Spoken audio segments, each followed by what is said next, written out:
শত্রু চাইবে আল্লাহর জিকির যেন খেয়ালের সাথে করতে না পারি, আমরা কি শয়তানকে সেই সুযোগ দেব? জোরে বলেন দেব? তা কি করতে হবে?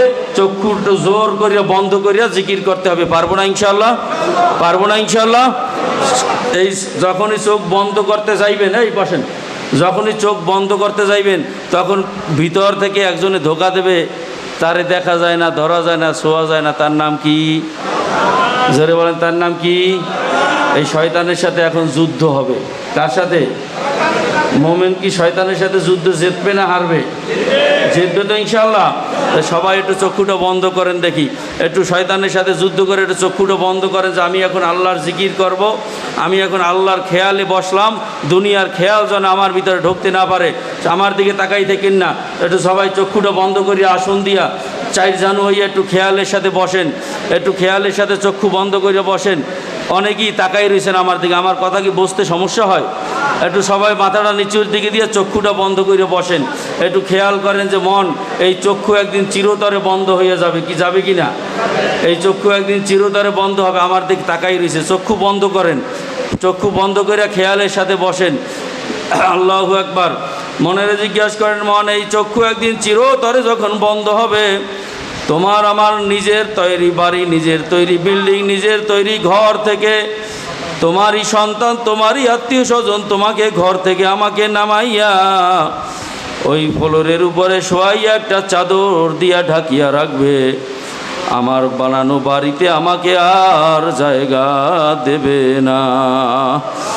আমাকে গোসল করাইয়া কাফন পরাইয়া আমার জন্য 3.5 হাত একটা মাটির গর্ত আগেই খুঁড়িয়া রাখবে। ওই মাটির গর্তের ভিতরে ঢুকাইয়া বাঁশের উপরে বাঁশ দিয়া, কলা পাকা দিয়া, এর উপরে মাটির উপরে মাটি, মাটির উপরে মাটি দেওয়ার পরে কবরটা অন্ধকার হইয়া আসছে।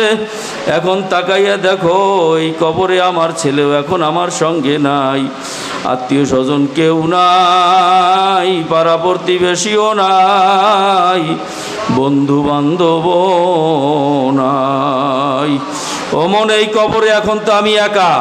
কয়দিন থাকা লাগবে? কয়দিনের সফর? 1-2 বছর, 1-2 মাসের না, হাজার হাজার বছর ওই কবরে থাকা লাগবে। আমার এই কবরে কি হবে? আমার একটু উপরে, মাটির উপরে, জমিনের উপরে আমার ছেলে হাঁটতেছে, আমার স্ত্রী হাঁটতেছে, আত্মীয় স্বজন হাঁটে, ভিতরে আমার কি চলতেছে তারা কেউ জানে না। এই কবরে তারা আমার সাথে কেউ আসবেও না, খবরও নিতে পারবে না। এই কবরে আমার উপকার যদি কেউ করে তাও আমার আল্লাহ। এই কবরে আমাকে যদি কেউ বাঁচানোর ক্ষমতা রাখে তাও আমার আল্লাহ। সেই মালিককে রাজি খুশি করিয়া, মালিককে সঙ্গে নিয়ে যদি কবরে যাইতে পারি, আল্লাহর ফজলে, আল্লাহর ফজলে কবরটা জান্নাতের বাগান হইয়া যাবে। আর এই কবর, আল্লাহু আকবার, এই মালিককে যদি খুশি না করিয়া যাইতে পারি, ওই কবর আর কবর থাকবে না, কবরের সাথে জাহান্নামের সাথে সুরাখ হইয়া যাবে। এই জন্য মাওলাকে রাজি খুশি করতে হইলে মাওলাকে বেশি বেশি টাকা লাগবে। আল্লাহ পাক বলেন, ইয়া আইয়ুহাল্লাযীনা আমানু যিকুরুল্লাহ যিকরান কাসীরা, হে আমার ইমানদার বান্দা বান্দিরা, তোরা আমাকে বেশি বেশি ডাকতে থাক, বেশি বেশি ডাকতে থাক। বিশেষ করে সকাল সন্ধ্যা 2টা টাইম আমার তাসবিহ আদায় করো।